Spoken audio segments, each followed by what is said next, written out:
Assalamualaikum warahmatullahi wabarakatuh.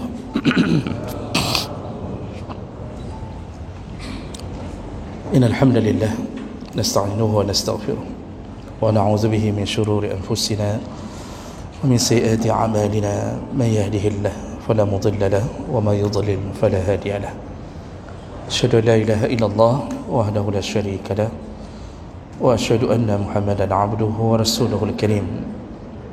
Allahumma salli wa sallim ala nabiyyina wa sayyidina al-Mustafa Muhammadin wa ala alihi wa ashabihi ajma'in. Amma ba'd. Rabbi shrah li sadri wa yassir li amri wa hlul 'uqdatam min lisani yafqahu qawli. Segala puji bagi Allah, kemudian salawat dan salam pada Rasulullah, pada keluarga dan seluruh sahabat-sahabatnya.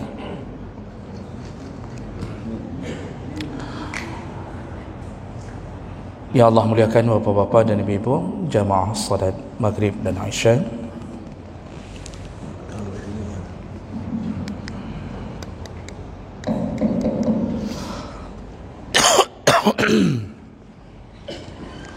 Setelah beberapa pertemuan kita membahas tentang adab ketika berdoa, dan kita selesaikan di minggu yang lalu, dan insyaAllah malam ini kita masuk ke dalam judul yang baru, yaitu tentang adabul qirat atau adabud dain.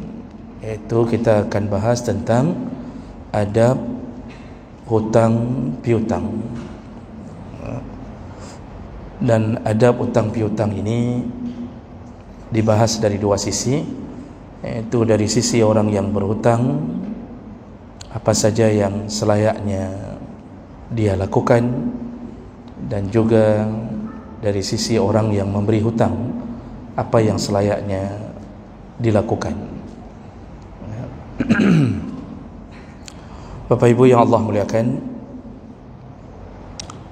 Allah Subhanahu wa taala tidak mengharamkan terjadinya hutang piutang. Berhutang itu boleh, karena setiap manusia diberi berbagai macam kesulitan hidup oleh Allah. Ada kalanya dia tidak ada jalan keluar kecuali dengan cara berhutang. Maka berhutang itu dibolehkan. Bukan disunnahkan, tapi dibolehkan. Dan memberi hutang adalah amalan yang disunnahkan, dapat pahala besar dengan memberi hutang. Allah Subhanahu wa taala menyebutkan, Rasulullah sallallahu alaihi wasallam menyebutkan, wa kana Allah fi 'auni al-'abdi ma kana al-'abdu fi 'auni akhihi. Seorang hamba senantiasa akan ditolong oleh Allah selama dia masih mempunyai sifat menolong hamba yang lain. Dan menolong hamba yang lain salah satunya adalah dengan cara memberi hutang. Jadi ini akad yang jaiz, akad yang dibolehkan. Namun setelah akad itu terjadi, disitulah kadang-kadang ketika terjadinya penyelewengan, maka jatuhlah kepada hukum haram. Jadi akad asalnya boleh, tapi ketika terjadi kecurangan, sesuatu yang melanggar urusan agama dalam hutang piutang, di situ baru jatuh ke dalam sesuatu yang haram.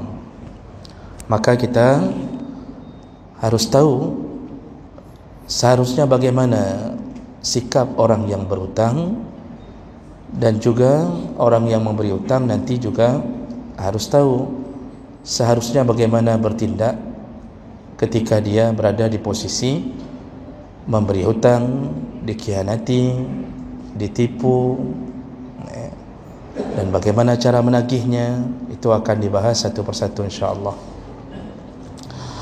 Bapak Ibu yang Allah muliakan,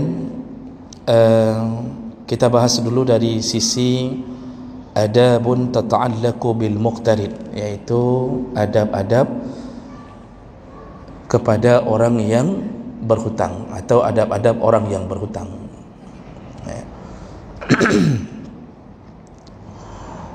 Al-adab al-awwal, itu adab yang pertama bagi orang yang ingin berhutang adalah adamul iktirat illa lid-darurah. Berusahalah untuk tidak berhutang dalam hidup kecuali betul-betul dalam keadaan darurat. Jadi kita mau dinasihati pertama bahawa kalau bisa hidup itu jangan berhutang. Hindari hutang, berusahalah hidup tanpa hutang. Apalagi hutang yang tidak dibutuhkan. Hutang dalam mudarat yang dimaksud adalah kalau seandainya tidak berhutang kita jatuh ke dalam kebinasaan. Itu hutang dalam mudarat. Jadi sudah tidak makan, tidak ada uang untuk membeli beras, atau tidak ada uang untuk membayarkan SPP anak, sehingga si anak tidak bisa ikut ujian dan tidak ada jalan keluar lain kecuali kita berhutang. Itu posisi mudarat. Artinya kalau enggak kita lakukan, kita berada di dalam mudarat. Tapi kalau berhutang hanya untuk kebutuhan-kebutuhan yang sekunder, itu sebaiknya hindari. Apalagi kalau sampai jatuh ke kebutuhan yang tersir, kebutuhan yang sifatnya hanya kemewahan. Ini salah satu jebakan syaitan. Ada orang berhutang untuk kebutuhan membeli televisi. Padahal televisi kalau tidak ada di rumah pun kita tidak mati. Malah kalau ada televisi yang ada kemungkinan mati. Maksudnya jatuh televisi, mati. Kalau enggak ada televisi kita aman kan? Dan apakah wajib nonton? Jadi kalau ditanya orang apakah hukum nonton wajib? Enggak wajib. Malah tontonan banyak menyebabkan efek negatif. Tapi orang berhutang demi beli televisi. Ini jebakan syaitan. Ada orang yang berhutang demi membeli mobil mewah. Ini hutang seperti ini hutang yang dibawa oleh syaitan. Kadang-kadang orang dibawa kalau untuk urusan kebutuhan primer, kebutuhan yang dia perlukan, dia tidak berjuang untuk mendapatkannya. Tapi untuk kebutuhan yang didasari oleh nafsu, dia berjuang mendapatkannya. Makanya kadang-kadang sampai berhutang yang membuat dia sadar bahwa dia akan jatuh ke dalam kesulitan hidup. Nah, ini perkara yang sebaiknya dihindari. Orang Aceh mengatakan deng ube lat tapak, du ube lat punggung. Berdiri secukup tapak kaki, duduk secukup pantat saja. Punggung bahasa Aceh kan pantat, bukan punggung ruang. Jadi maksudnya apa? Tidak usah terlalu mengikuti hawa nafsu. Kalau memang belum saatnya beli mobil, ya bertahan sajalah. Alhamdulillah sudah dikasih Supra, ya, ada tempat bagasi di belakang, bisa taruh anak di dalam, kemudian isteri di atas, aman sudah. Ngapain perlu mobil? Ya. Kalau masih bisa kerja dengan motor, enggak usah paksa diri harus berleha-leha di dalam mobil karena ada AC-nya. Kalau memang enggak cukup uang, jangan paksa diri jatuh ke dalam dunia itu.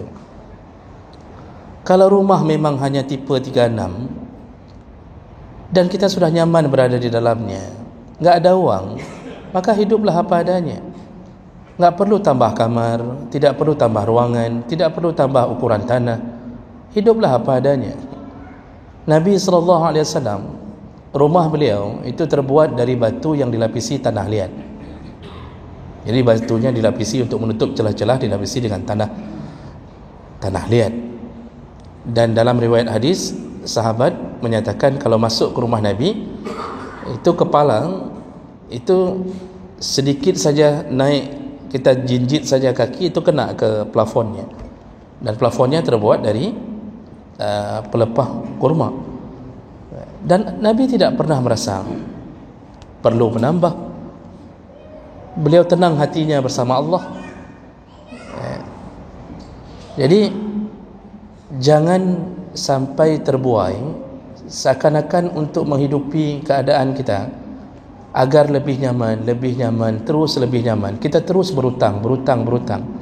Kita enggak mikir setelah kejadian itu kita akan hidup dalam kesulitan. Makanya gara-gara itulah orang kadang-kadang dari hidup nyaman menjadi hancur. Dulu awal lulus PNS itu gaji 2.900.000, potong BPJS 300, tinggal 2.600. 2.600 itu bisa hidup nyaman, bisa belanja telur satu papan, bisa beli papan sejumlah telur.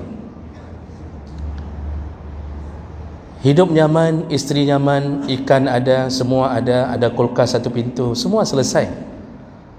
Setiap awal bulan dapat uang 2.900.000, kemudian sedikit dipotong, sudah semuanya nyaman. Anak-anak mau beli apa, es krim sekali-sekali, dapat semua. Sekolah masuk TK, SD, semuanya dapat. Bahkan ada yang bisa simpan. Lalu kemudian mulailah dibisikkan untuk menggadaikan sertifikat PNS. Biasanya bisikannya itu, asal sudah ada SK, itu bisikannya sudah mulai datang. Kadang bisa jadi dari isteri, kadang bisa jadi dari suami. Isteri mengatakan, "Hai bang, mungkin tak tinggal dalam rumah hobotnya lagi aju-aju. Apa mungkin kita tinggal dalam rumah sekecil ini terus-terusan? Lihat tetangga samping, AC-nya itu terdengar suara kotak AC-nya dari belakang rumahnya ke rumah kita.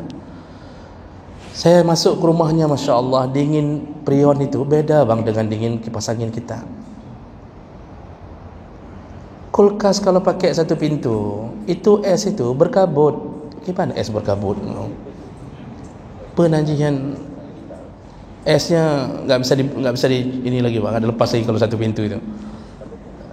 Jadi harus yang dua pintu. Kalau dua pintu esnya aman, ikan aman. Itu dah mulai itu bisikan-bisikan itu.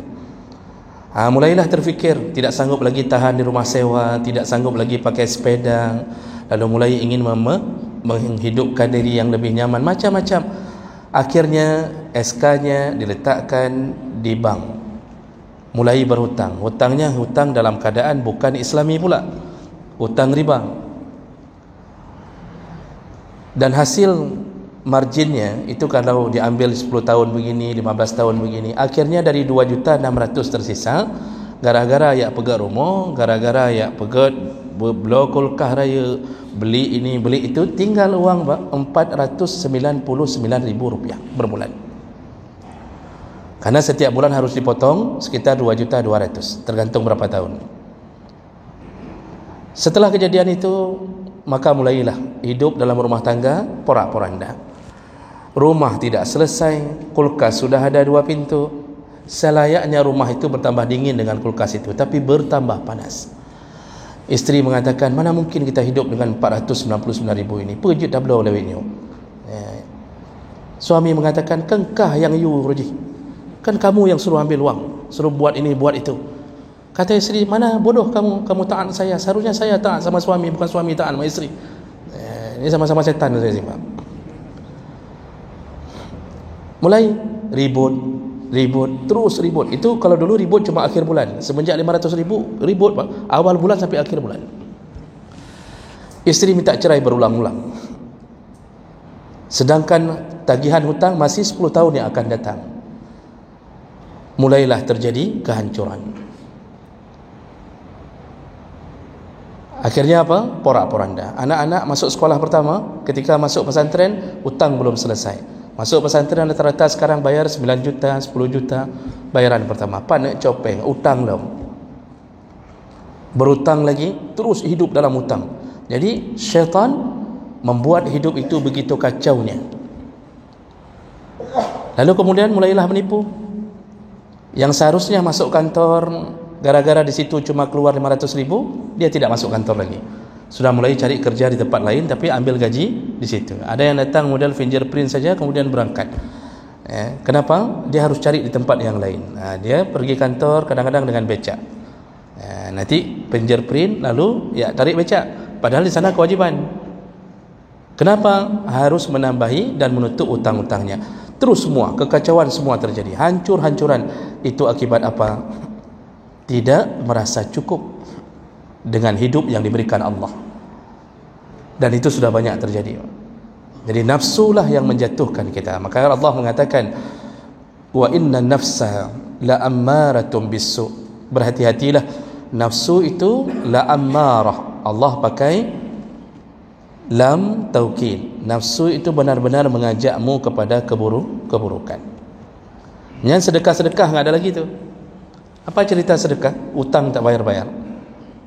Jadi nasihat pertama, kalau bisa hidup, berusahalah tidak berhutang. Jadi jangan begitu mudah kita sedikit-sedikit berhutang. Asal sedikit, jumpai orang, jumpai ini, jumpai itu, minta hutang. Ini apalagi itu merendahkan izzah, merendahkan marwah, muru'ah, merendahkan wibawa dan kemuliaan kita.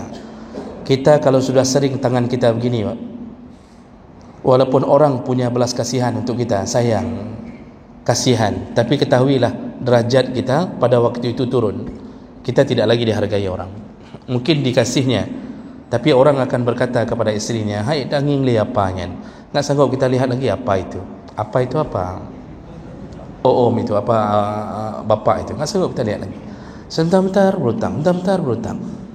Jadi orang mulai benci, Pak. Sehingga orang ketika dia assalamualaikum itu nggak nyaut lagi. Jendela tutup, pintu tutup, nggak akan disaut karena tahu nanti minta hutang lagi. Disitulah satu komplek, satu kecamatan, satu kabupaten akhirnya mengenal ini tukang cari hutang, dan kemungkinan besar dia terlilit hutang sampai tidak tahu cara bayar, beresiko nanti dikejar-kejar seumur hidupnya. Nanti terus sampai mati itu, dan semakin bahaya, semakin bahaya. Makanya berusahalah untuk hidup kalau bisa apa adanya saja. Kalau sudah ada, silahkan. Mau tambah sedikit-sedikit, tambah rumah, tambah motor karena anak sudah banyak. Kalau mau tambah anak, silahkan. Saya nggak berani bilang tambah istri. Jadi itu kalau sudah ada, silahkan. Tapi hidup dulu dengan sabar. Baik, kemudian yang kedua,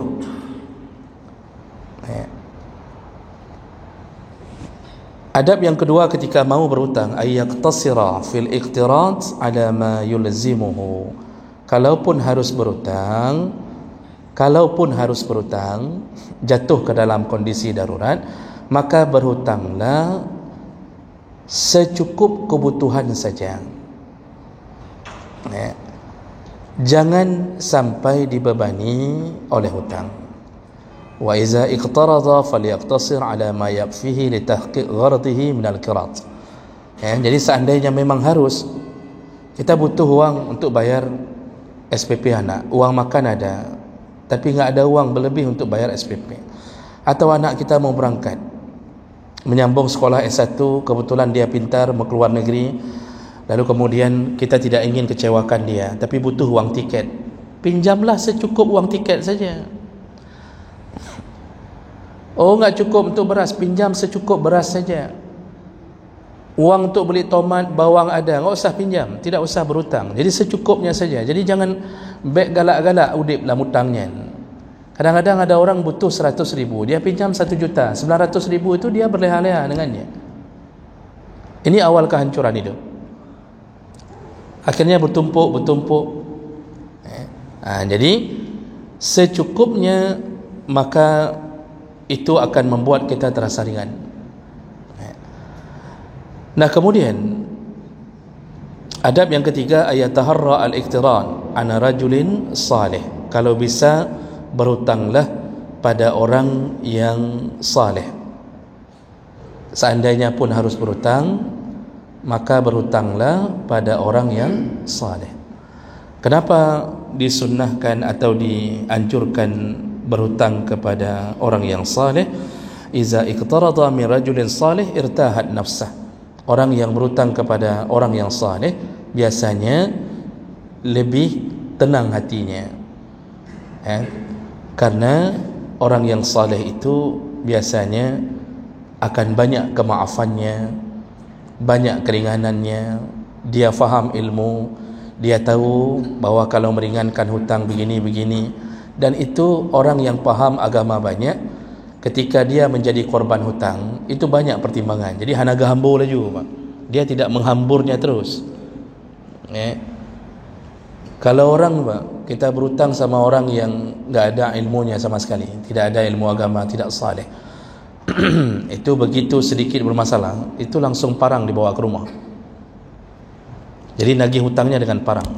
Orang saleh tidak, dia WA dulu, Assalamualaikum, mohon maaf sudah sampai waktunya bayar hutang, masih juga tertunda, bulan depan di WA-nya lagi, mohon maaf sudah tertunda 2 bulan, masih juga tertunda, mohon maaf saya mau lapor polisi.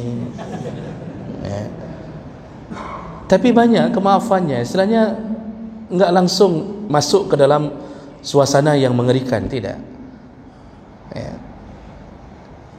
Tapi walaupun begitu, tujuan kita berhutang sama orang yang faham ilmu agama, itu tujuannya bukan untuk memperalat dia, bukan untuk membuat beliau masuk ke dalam kesulitan hidup. Karena banyak orang yang begitu dikasih tahu, ini orang itu, bapak itu baik orangnya, saleh orangnya, jamaah masjid juga, berhutang sama dia aman insya-Allah. Agak aman, anak baik-baik.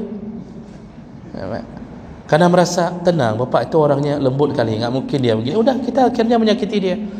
Jadi bukan ke situ arahnya. Maksudnya disuruh berhutang kepada orang saleh, dia akan mengetahui cara-cara untuk menagih dengan cara yang baik. Dan dia tidak menghilangkan ilmu agamanya dengan kezaliman-kezaliman. Jadi orang saleh itu kalau memang ikuti perjanjian, ya sesuai perjanjian saja. Enggak akan terjadi dia sebelum waktu tempo jatuh kemudian dia telefon, "Hai, kabaya hutang ke apa? Mana nak kabaya kanging apa?" Enggak ada caranya begitu. Tetapi dia akan mengatakan, nanti tanggal 25 sudah jatuh tempo ya, tolong tepati janji. Nanti dikirimnya hadis satu, dikirimnya ayat satu, dikirimnya puisi, ada dikirim lagu juga, Pak, bila Israel datang memanggil. Itu dikirim itu. Jadi ini salah satu kelebihan kalau kita berhutang kepada orang yang baik. Makanya orang yang baik itu banyak korban kena tipu sama orang yang berhutang, Pak. Ini wajah-wajah bapak kan wajah kena tipu semua ini. Wajah-wajah baik yang pernah kena tipu. Orang, karena kita kalau punya iman, Pak, itu enggak tahan ketika datang orang menangis di depan kita, long hanapeng, long meno, long medih. Kita kadang-kadang walaupun kita ragu ini orang penipu atau bukan, tapi enggak tahan, hati enggak tega kita, yang bicara itu iman. Karena malaikat mengatakan, sudahlah, ini hamba Allah, tolong sajalah. Oh, masalah dia tipu, nanti engkau ambil di akhirat. Nanti engkau ambil kebaikannya di akhirat. Makanya orang saleh itu, orang beriman itu banyak yang jadi korban. Kalau orang yang tidak ada imannya, malah enggak pernah jadi korban.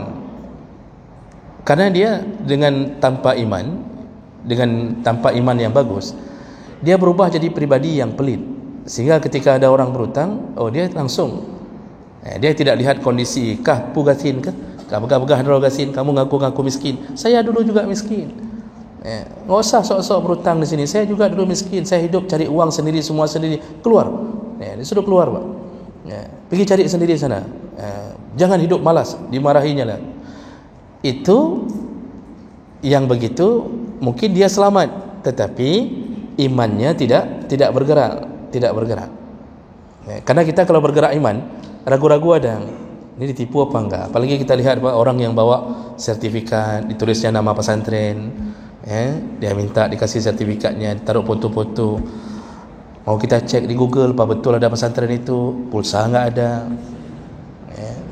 Akhirnya kita bilang, kakak cok je, kakaknya 50 ribu ya, 50 ribu ya, untuk bantu anak yatim pesantren ini. Padahal waktu kita dengar, rupanya enggak ada, fiktif semuanya. Dan itu paling banyak terjadi. Jadi ini yang ketiga, seandainya pun harus berhutang, maka berhutanglah kepada orang yang kira-kira mengenal ilmu agama. Kemudian adab berikutnya yaitu ayaktuba dainah. Setiap kali orang yang berhutang, maka sebaiknya dia menulis hutangnya. Sebenarnya yang harus paling banyak mengingat hutang itu orang berhutang, bukan orang yang memberi hutang. Kita sudah berhutang, kan kita yang harus merasa berdosa. Ini kejadiannya enggak. Sudah kita berhutang, kita paling santai. Orang yang kasih hutang yang berpikiran. Seharusnya kita yang bawa bon, kita yang bawa kuih tansi. Jangan bawa kuih juga boleh, tapi bawa kuih tansi. Kita kasih sama orang yang memberi hutang untuk kesepakatan. Kita catat itu sunnah dalam berhutang. Jadi itu bukan menunjukkan bahawa kita ini terlalu pelit. Nanti ada yang mengatakan, alah, membacut hutang, catat. Enggak pernah catat, Pak. Hutang sedikit. Sudah puluhan juta enggak tercatat. Begitu meninggal, ahli waris tak tahu sama siapa hutang. Kan sekarang kita model dulu hutang itu kan dengan lisan saja. Waktu kita kalaupun yang berhutang minta dicatat, Pak, dah catat macam bacut. Malah kita yang berkasih hutang mengatakan, alah, kecil kali tu, 1 juta pun enggak usah catat. Lama-lama terjadi sengketa. Padahal mencatat hutang itu bahagian yang sangat-sangat dianjurkan untuk menghadapi perkara-perkara yang akan menjadi sengketa di dalam hutang piutang. Makanya Allah Subhanahu wa taala menyebutkan dalam Al-Baqarah 282, ya ayyuhalladzina amanu idza tadayyantum bidainin ila ajalin musammam faktubu. Wa yaktub bainakum katibun bil adl. Wahai orang yang beriman, kata Allah, kalau engkau melakukan transaksi hutang, maka catatlah, kata Allah. Disuruh catat, tulislah, kata Allah. Jadi kebiasaan menulis hutang itu banyak sekali menyelesaikan perkara. Kalau kita tidak ada bond, tidak ada kwitansi, di atas satu buku catat nama dia, ada kolom tanda tangan, buat tanggal berhutang, dan itu menjadi salah satu tanda. Cuma kerana dunia semakin modern, semua perkara itu harus berlandaskan label hukum, maka paling bagus kalau hutang itu sudah banyak, jumlahnya banyak, kira-kira di atas 5 juta lah, atau di atas 10 juta lah. Itu paling bagus yang pakai benda-benda yang bisa dihadapi di dalam hukum. Contohnya materai, harus ada materai. Kalau sudah main puluhan juta, itu kalau bisa di depan notaris berhutang. Kalau enggak, kita banyak sekali orang yang hari ini melarikan diri dari hutang, dan kita tidak bisa mengejarnya karena tidak ada sandaran hukum sedikit pun pada kita. Jadi jangan merasa berhutang itu dianggap pelit. Jangan merasa enggak enak. Jangan merasa nanti kalau kita catat, orang itu akan mengatakan bahawa itu pun catat, itu sedikit pun catat. Padahal itu salah satu cara dia untuk menghilangkan. Orang boleh bilang bahawa seseorang pemaaf, tapi dalam urusan berhutang, itu memaafkan itu agak berat. Karena hutang itu hubungannya dengan harta, dan harta itu kita cenderung merasa memiliki lebih tinggi. Kenapa bahasa Arabnya harta disebut malun? Harta itu kan mal, makanya baitul mal, tempat tumpukan harta. Kenapa disebut malun? Mala yamilu, itu dasar bahasa malun. Itu artinya cenderung atau condong. Maka disebut mal karena orang condong untuk memikirkan, memiliki rasa selalu ingin bersamanya. Maka uang itu kuat daya tariknya pada hati kita. Allah menyebutkan, innama amwalukum wa auladukum fitnah, sesungguhnya hartamu dan anakmu itu adalah ujian bagimu. Makanya orang ketika mau bersedekah saja, itu kan ditarik-tarik oleh syaitan, karena masalahnya adalah kecenderungan hati pada harta. Nah, jadi ini yang perlu kita fahami dulu, bahawa saya ulang sekali lagi, yang pertama tadi, usahakan kalau bisa hidup tanpa hutang. Jadi meninggallah tanpa membawa hutang. Yang kedua, berusahalah kalau berhutang secukupnya saja. Kalau seandainya harus berhutang, secukupnya saja. Yang ketiga, Kalaupun harus berhutang, berhutanglah kepada orang yang punya harta dan saleh. Yang keempat, catatlah hutang. Baik, nanti kita sambung lebih lengkapnya di pertemuan yang akan datang insya-Allah. Subhanakallahumma bihamdik, asyhadu an la ilaha illa anta, astaghfiruka wa atubu ilaik. Wassalamualaikum warahmatullahi wabarakatuh.